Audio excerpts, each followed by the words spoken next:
Corona को लेके अभी हम लोगों की स्टेट लेवल टास्क फोर्स की मीटिंग हुई है।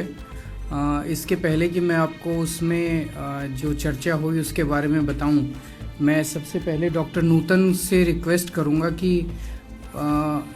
कोरोना कैसे फैलता है इसके बारे में थोड़ा सा एक्सप्लेन करेगी। इसके बारे में कई सारी भ्रांतियां हैं जो धीरे धीरे दूर हो रही हैं, तो डॉक्टर नूतन आपको थोड़ा सा बताएंगी कि कोरोना कैसे फैलता है। और मेरी आप सब लोगों से रिक्वेस्ट है कि इसको अच्छे से आप भी प्रचार कर दीजिए पब्लिक इंटरेस्ट में। हम लोग तो ऐड वैड देंगे ही, लेकिन आप लोग भी अपने लेवल पे इसको अच्छे से प्रचार कर दीजिए। Thank you sir. Corona virus से जो हमें बीमारी हो रही है वो हमारी ऊपरी सांस के हिस्से में अपर रेस्पिरेटरी इन्फेक्शन है, जिसमें कि मरीज को खांसी जुकाम के सिम्टम आएंगे। ये कीटाणु जो है वो एक व्यक्ति से दूसरे में संक्रमण से फैलता है, मतलब कि एक से दूसरे में जाएगा। कैसे जाएगा? जब व्यक्ति छींकता है, खांसता है, तो वो एक प्रेशर से इन कीटाणुओं को अपनी छोटी छोटी ड्रॉपलेट्स में बाहर निकालता है। ये ड्रॉपलेट्स इस केस में 1 से 1.25 मीटर की दूरी पर जा सकते हैं। तो हमारा सबसे पहले हमारा निवेदन ये है कि जो भी मरीज जब भी छींकता या खांसता है तो वो अपना मुंह कवर करे, ताकि ये सामने वाले के मुंह पर या उसकी आंख या नाक के किसी भी मेम्ब्रेन के संपर्क ना आए। मुंह कवर करने के लिए यदि उसके पास टिश्यू नहीं है, रुमाल से करेगा तो बार बार रुमाल कहीं ना कहीं कॉन्टैक्ट में आएगा। टिश्यू से कवर करे और उसको इमीडिएटली डिस्कार्ड कर दे सेफ तरीके से, या फिर कोनी से करे। कोनी से करने का फायदा ये होता है कि जब अगर आपने हाथ से ढका है तो ये हाथ आपके जगह जगह हर चीज को छुएंगे। कोनी जो है आपकी दूसरी चीजों को नहीं छूती। तो एक तरीका तो हुआ उसके सांस में से निकली हुई छोटी छोटी ड्रॉपलेट्स। दूसरा, जो ड्रॉपलेट सामने नहीं गई वो नीचे किसी सतह पर गिर जाती है। ये सतह पर से खुद उड़कर हवा के जरिए दूसरे मरीज के पास नहीं पहुंच रही। ये तब पहुंचेगी यदि कोई व्यक्ति उस सतह पर हाथ लगाएगा। अच्छी बात यह है कि ये जो ड्रॉपलेट है इस पे जो हार्ड सर्फेसिस पे उम्मीद है कि ये 2 दिन में खत्म हो जाती है इसकी लाइफ, और ये मर जाते हैं खुद, और सॉफ्ट सर्फेसिस में 7 या 8 दिन तक। तो जब भी आप किसी सरफेस को हाथ लगा रहे हैं तो ये आपके हाथ में आ गए कीटाणु, और ये फिर आपकी नाक, आंख और मुंह के जरिए आपके अंदर जाएंगे। इसीलिए हम रिपीटेडली कह रहे हैं कि अपने हाथ धोइए। कीटाणु जो है वो आसानी से 20 सेकंड तक साबुन और पानी से हाथ धोने से मर जाता है और किसी को इन्फेक्ट नहीं कर सकता। इसलिए ये हम अनुरोध कर रहे हैं सारी जनता से कि आप अपने मुंह, आंख, नाक को हाथ लगाना छोड़ दें। दूसरा, जितनी बार हो सके अपने हाथ धोएं, और आप जो है किसी अनचाही सतह को हाथ ना लगाएं जो बाहर हो रही है। ये जो एटिकेट है, एक जो मरीज का एटिकेट और दूसरा जो स्वस्थ व्यक्ति है उसका। दूसरे में ये बहुत लोग सोच रहे हैं कि हम मास्क लगाएं। मास्क यदि हेल्दी इंसान लगाएगा तो क्या होता है कि जब हेल्दी इंसान को एक फॉल्स सेंस ऑफ सिक्योरिटी हो जाती है कि मैं बच गया। पहली बात, जब भी आप मास्क से अनकंफर्टेबल होंगे वो हाथ जो आपने इधर उधर लगाया उसे एडजस्ट करेंगे। तो आपने ये हाथ जो आपके पास कीटाणु वाला है, आप अपने उन क्षेत्रों पे ले जा रहे हैं जहां से बीमारी फैल सकती है।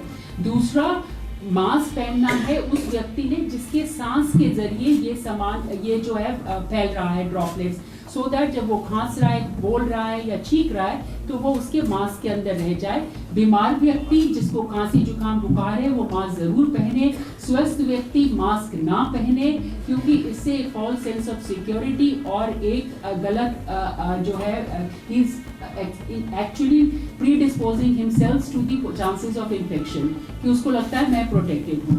सो प्लीज आप सोशल रिस्पॉन्सिबिलिटी में हम रिक्वेस्ट कर रहे हैं कि आपके साथ वाले को भी है तो उसको बताएं कि आप खांस रहे हैं, उसमें आप संकोच मत माने और जनता एक दूसरे का हैंड होल्ड करके आगे बढ़े। एक जो गलतफहमी है, सारे मार्केट के अंदर मास्क को खरीदने की होड़ लगी हुई है, सैनिटाइजर्स को खरीदने की होड़ लगी हुई है। तो मैं डॉक्टर सिंह से रिक्वेस्ट करूंगा कि ज़रा सा बता दें कि स्वस्थ लोगों को मास्क नहीं पहनना है और इतना मार करने की ज़रूरत नहीं है। मार्केट में इतने सारे मास्क घर में प्रोक्योर करने की ज़रूरत नहीं है। चल रहा है। धन्यवाद सर। जैसा कि सर ने अभी कहा, मैं इसको थोड़ा सा इलेबोरेट करके बताऊंगा कि मास्क पहनने के क्या नुकसान हैं आज की तारीख में, जब हमारे पास केसेस कम्युनिटी में बिल्कुल ही लिमिटेड है, और जो केसेस हैं वो हॉस्पिटल में है बाकायदा। तो ऐसा नहीं है कि कम्युनिटी में केसेस घूम रहे हैं, इस बात को आप लोग बिल्कुल अच्छे से समझ लीजिए। दूसरी चीज़ जो इम्पोर्टेंट बात अभी मैडम ने भी कही, और वो हम सब लोगों के लिए लागू है। हम लोग कभी भी, आपने देखा होगा जनता में, मैं इतने समय से कभी कोई मास्क नहीं पहन रहे, आप भी ना पहनिए। अननेसेसरी का ये फॉल्स सेंस ऑफ सिक्योरिटी देता है और दूसरों में एक भ्रांति पैदा करता है कि शायद आप इस चीज़ के मरीज तो नहीं हैं। तो ये भी ना करें, क्योंकि अन्य इससे आपको कोई लाभ नहीं होने वाला। क्योंकि आम जनता जो मास्क खरीदती है, आप कितने मास्क खरीदेंगे? 1, 2, 3, 4, हर 6 घंटे में मास्क चेंज करना चाहिए आज का कायदे के अनुसार। अगर आपको सर्दी जुकाम खांसी है, या आप एक कॉन्ट्रैक्ट की तरह से जा रहे हैं, आप बाहर से यात्रा करके आए हैं, सिम्टम हुए हैं और अपने को दिखाना चाहते हैं, उस समय पे आप जा रहे हैं, बिल्कुल पहनिए मास्क। लेकिन अगर आप वैसे ही जा रहे हैं तो बिल्कुल मत पहनिए।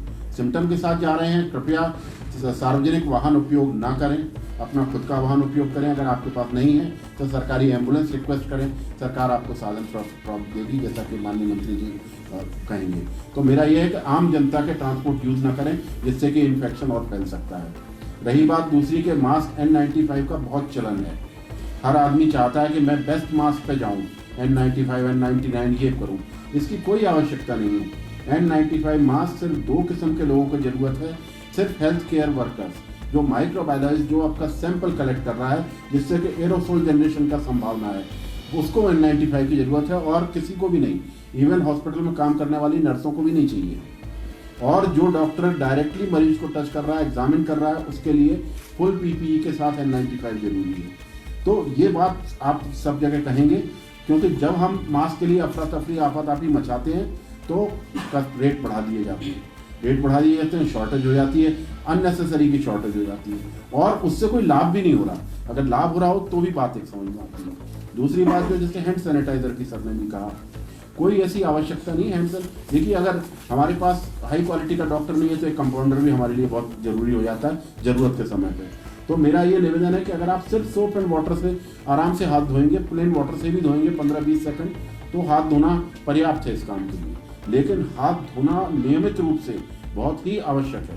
मैं अभी यहाँ बैठा हूँ, ये इसको टच कर रहा हूँ, कल को मैं उस समय की बात कर रहा हूँ जब हमारे पास पेशेंट्स होंगे, तो पेशेंट का इस सतह पे अगर छींक या उसके अंदर वायरस आ गया है तो सॉफ्ट टिश्यू पे, हार्ड टिश्यू पे 8 घंटे तक वायरस रह सकता है, सॉफ्ट पे ये 1 से 2 दिन तक भी रह सकता है।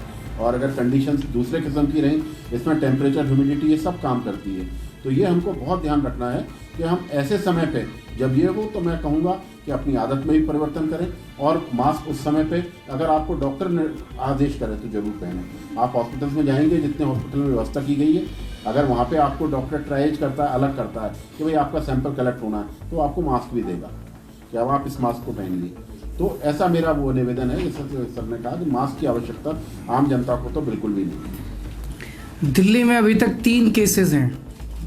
तो एक तो मैं सबको ये कहना चाहता हूँ कि हम लोग, सब लोग, पूरी सरकार इसको लेके चिंतित है, लेकिन हम पूरी तरह से तैयार हैं। घबराने की ज़रूरत नहीं है, सबके सहयोग की ज़रूरत है। अगर हम सब लोग सहयोग करेंगे तो जैसे अभी तक हम पिछले हफ्ते 10 दिन 15 दिन में इसको कंटेन कर पाने में सफल हुए हैं, ऐसे ही आगे भी हम लोग ज़रूर सफल होंगे। अभी तक दिल्ली के अपने 3 केसेस हैं और 1 केस अभी अंडर इन्वेस्टिगेशन है, जो हो सकता है कि पॉजिटिव हो। इन 3 केसेस को जब इनसे पता किया गया तो पहले केस के 105 लोगों के कांटेक्ट में आया था वो। दूसरा केस 168 लोगों के कांटेक्ट में आया था पिछले 14 दिन में, और तीसरा केस 64 लोगों के कांटेक्ट में आया था। जिन जिन लोगों के कांटेक्ट में पिछले 14 दिन में ये लोग आए थे, उन सभी को हम लोग आइसोलेट कर रहे हैं, उन सभी को हम लोग सैंपल्स कलेक्ट करके उनकी चेकिंग कर रहे हैं कि उनको तो कभी नहीं हो गया है। एक बार रिपीट कर दीजिए, तीनों केस कितने? पहला केस जो है वो 105 लोगों के संपर्क में आया था। दूसरा केस 168 लोगों के संपर्क में आया था। तीसरा केस 14 लोगों के संपर्क में आया था। इन सभी लोगों को हम लोगों ने क्वारंटाइन कर दिया है और अब इनके सैंपल्स चेक करा रहे हैं, जिन जिन के सिम्टम्स निकल रहे हैं। इसके बाद जैसा आप लोग जानते हैं कि एयरपोर्ट के ऊपर सभी पैसेंजर्स की अब स्क्रीनिंग हो रही है, जिसके लिए दिल्ली सरकार के 40 डॉक्टर्स वहाँ पे एयरपोर्ट पे मौजूद हैं। और जितने लोगों की वहाँ पे थर्मल स्कैनिंग होती है, जैसे हम जानते हैं 14 दिन का इसमें पीरियड है, 14 दिन के बाद इसके सिम्टम्स आने लगते हैं, तो वो जब अपने घर चले जाते हैं, अपने अपने इलाके में चले जाते हैं, तो जो दिल्ली वाले हैं उन दिल्ली वालों के ऊपर हम सब्सिक्वेंटली अगले 14 दिन तक उनके ऊपर निगरानी रखते हैं कि अगले 14 दिन में उनके कोई सिम्टम्स तो नहीं आ रहे। अभी तक 1,40,603 पैसेंजर्स की स्क्रीनिंग हो चुकी है और उनको सर्वेलेंस पे डाला जा चुका है। 1,40,603 पैसेंजर्स की स्क्रीनिंग हो चुकी है और उनको सर्वेलेंस पे डाला जा चुका है। हमारे जो 25 हॉस्पिटल्स हैं उनमें 168 बेड्स हम लोगों ने इसके लिए तैयार कर लिए हैं। आइसोलेशन बेड्स जब भी ज़रूरत पड़ेगी इनको इस्तेमाल हम लोग कर सकते हैं। मेरी दिल्ली के लोगों से अपील है कि अगर आपके पड़ोस में आपका कोई जानकार, आपका कोई रिश्तेदार या दोस्त विदेश से होके आया है तो उसकी जानकारी आप तुरंत सरकार को दें ताकि हम उसकी जांच कर सकें और उसको निगरानी में रख सकें, क्योंकि अभी तक जितने भी केसेस हो रहे हैं वो विदेश से आए हुए लोग अपने साथ लेके आ रहे हैं। तो हो सकता है कुछ लोग बता दें, हो सकता है कुछ लोग ना बताएं, निकल जाएं। तो अगर आपकी नज़र में ऐसा कोई भी व्यक्ति है जो पिछले 14 दिन में विदेश से होके आया है तो उसकी जानकारी तुरंत सरकार को दें।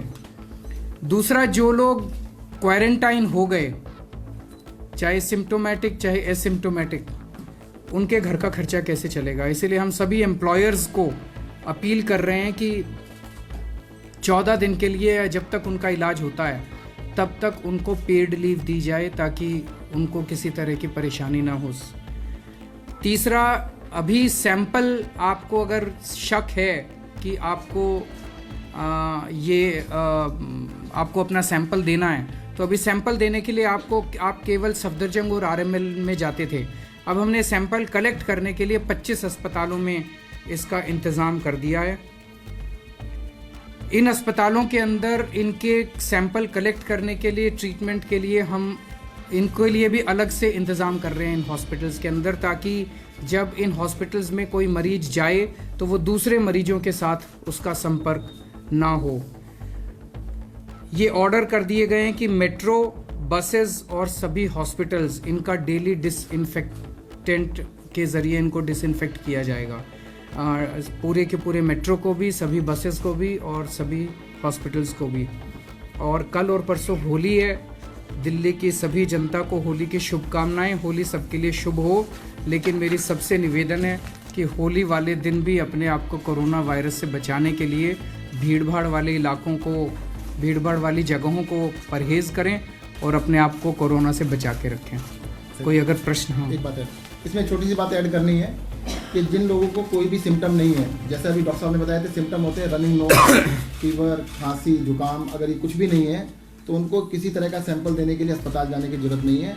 हॉस्पिटल में जाने की ज़रूरत उन्हीं को है जिनको कि कंफर्म सैंपल वो सिम्टम्स हो। अदरवाइज कोई सिम्टम अगर नहीं है, आप विदेश से वापस आए हैं तो 14 दिन के लिए अगर आपको एडवाइस किया गया है कि घर में रहना है तो घर में रहिएगा।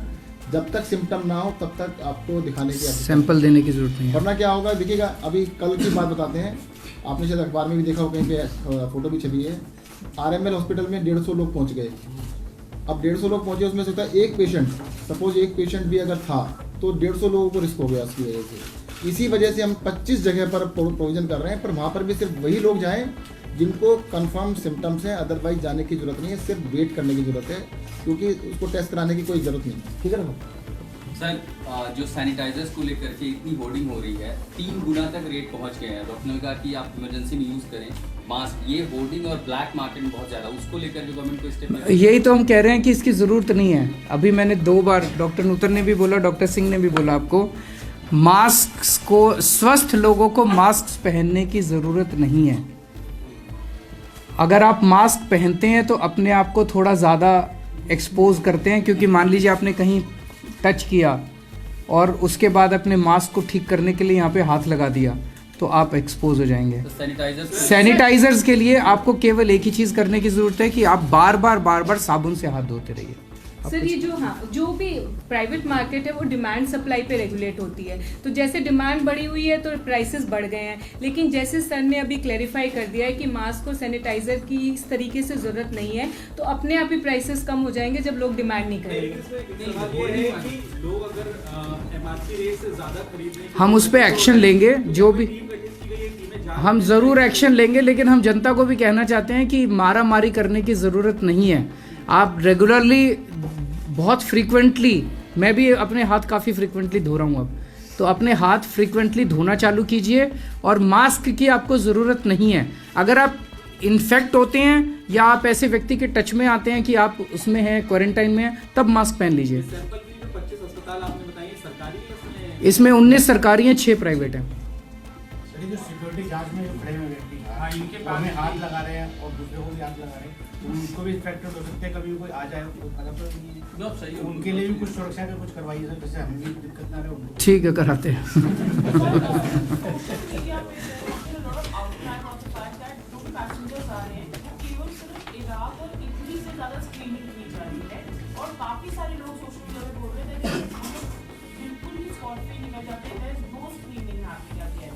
अच्छा, इसका मैम बोलते हैं 2 चीज़ें हैं। एक तो एटलीस्ट ऑन पेपर थ्योरेटिकली उन लोगों को जो इन कंट्रीज से आ रहे हैं, उन कंट्रीज से आना तो बैन कर दिया गया अभी, लेकिन इन कंट्रीज़ में जाना अभी बैन नहीं किया गया है।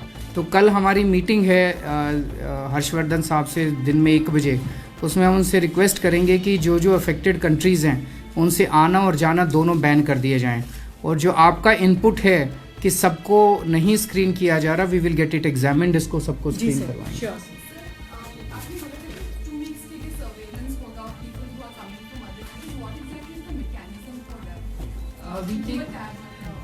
आप बता दीजिए।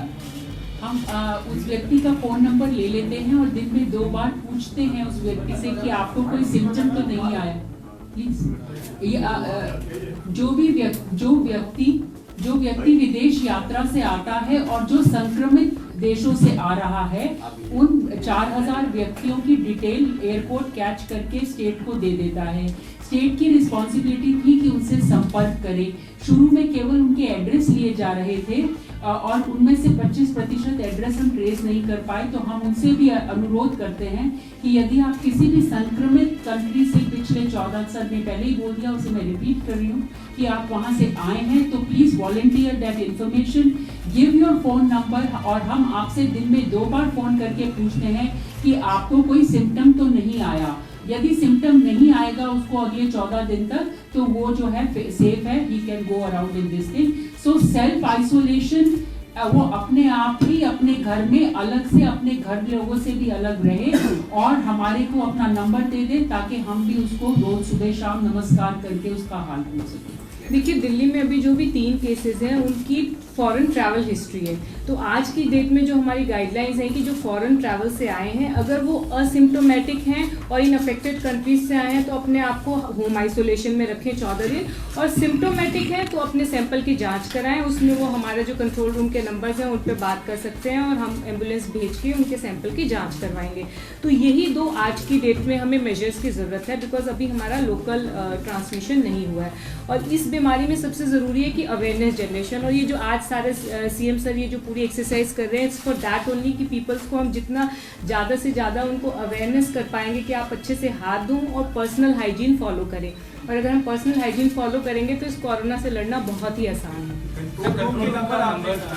ये हमने ऐड में भी निकाले थे, इसको हम दोबारा से ऐड देके फिर से निकाल देंगे।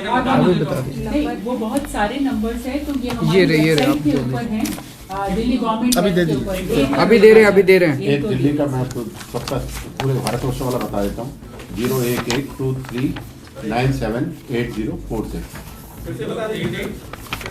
23978046। ये एनसीडीसी में कंट्रोल रूम है पूरा भारतवर्ष के लिए। कोई भी आदमी किसी भी दूर दराज गांव से भी फोन कर सकता है, 20 लाइन से ज़्यादा।